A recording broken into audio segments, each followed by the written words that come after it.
This is my first firearm turkey hunt of the season. Been out actually doing some filming of bow hunting turkeys, and I'm ready to get a gun out of the case and go after them with a shotgun.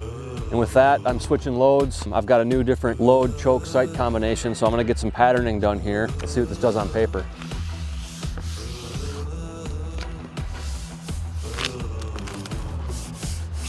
All right, so I was aiming for the middle of that turkey's neck. My shot's about 5 inches high, so I just gotta make a minor adjustment here and should be good to go.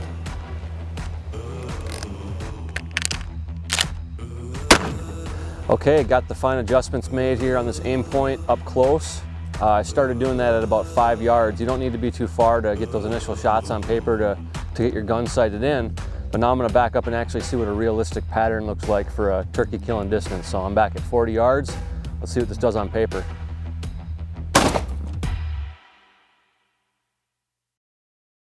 So one of my favorite parts about turkey hunting, besides the turkeys, is a couple different things, but traveling all over the place and the people you get to meet along the way. There are so many different relationships I've established through turkey hunting, and this guy I'm going to meet right now, Noah, is a prime example. If it weren't for turkey hunting and the outdoors, there's no way we would ever cross paths, and here I am now going to hunt his property.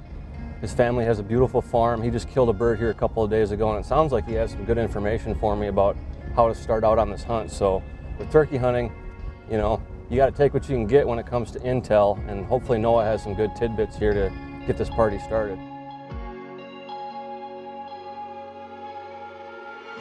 Yeah, they were still definitely clinging on to some winter pattern. Probably park right here.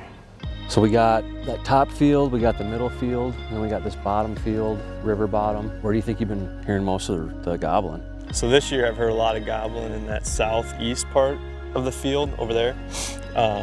Been out here I think 3 times so far, and every morning it seems like they're kind of hanging out down in that area. It's tough to tell if they're on this property or on the other side of the river. Probably at least half a dozen birds over in that direction. This kind of goes right down to the river, and then you can cut across and then get set up if you want to try to set up on this east side here, if you know they're kind of down in that area.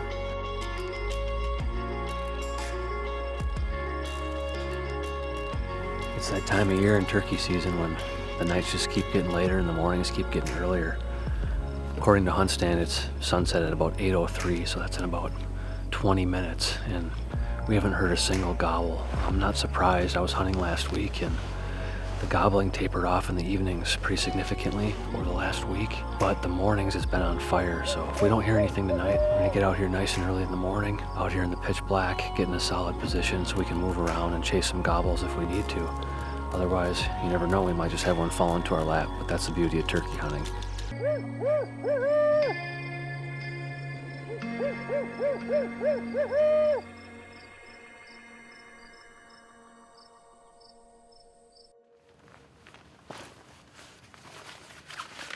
First morning hunting here in my home state of Minnesota. This is my stomping grounds right here. This is where I cut my teeth on turkey hunting, and this is where I continue to get after them hard every season. So got several birds roosted right now. Gonna go with the Jake hen combo this morning. Hopefully we can get an aggressive tom to come right in and tear up these decoys and knock them down with some JSS.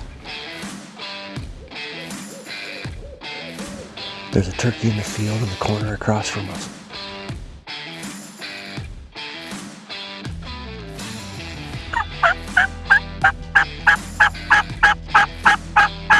I can't tell what it is.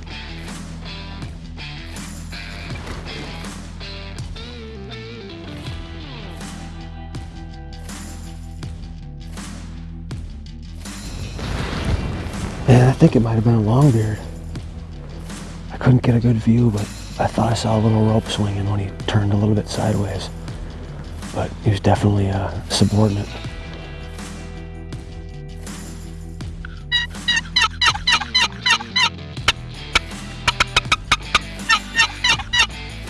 There's a hen super close, about to pop out any second. 50 yards, solo.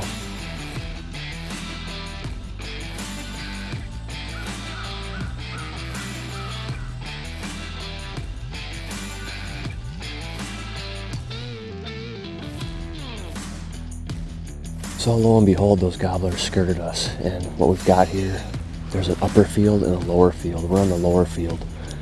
They ended up going to the upper field, and they've got hens as well, so the hens are probably calling the shots. We're thinking about doing a big hook around and then sneaking up on that berm that Noah showed us last night.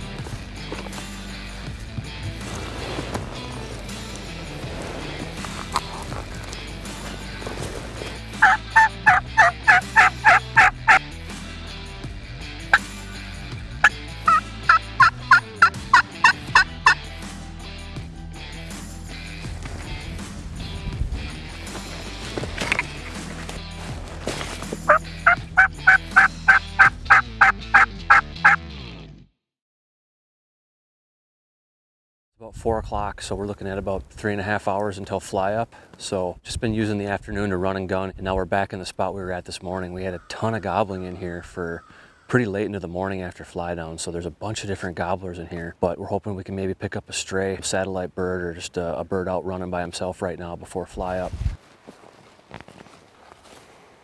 Well, ended up coming to the field edge. It's just too alluring. Hoping maybe a bird will come through here, hang out and pick some clover before flying up to roost. So we're setting up in this corner. Hopefully they're gonna use this field this evening, and we're gonna be here for it.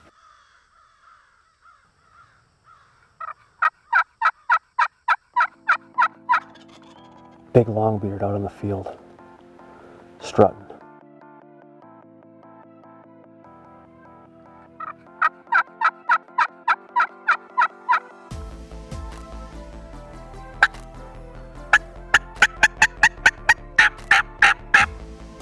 There's no way he's coming over here.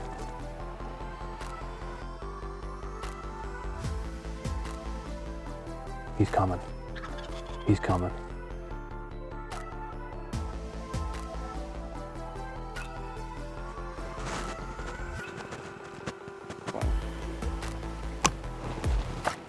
Dude, he's on a rope. He's coming for sure.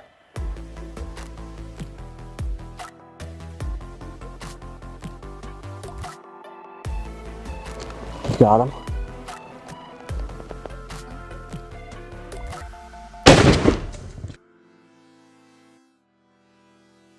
It's not all that often, even as a diehard turkey hunter, that you get a big eastern gobbler strutting across a sunlit open field by himself in the afternoon, across a big open field. If that doesn't get you going, what can? Seeing him strut across that field, watching the sun shine off his feathers, that's why we turkey hunt.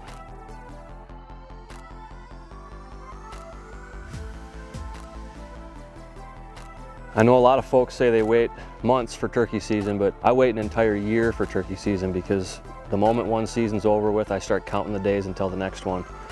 And this bird worked in so nice. The sun hitting his feathers. It was just a glorious evening out here hunting these eastern wild turkeys. And I thought he was gonna commit all the way into the decoys, but he folded up at the last second, got a little bit weird, and that's why you pattern your shotgun. I spent a lot of time the other day making sure everything was dialed, and that's also why I really, really love the precision of a red dot sight. I had to shoot through a very small shooting window, and it would have been difficult to do with a plain bead sight. I got on this bird, and I had a split second to make a decision. As you can see, everything worked out just as we had planned. It doesn't always go that way in turkey hunting. In fact, that's not the norm, but we were blessed this evening with an amazing eastern gobbler.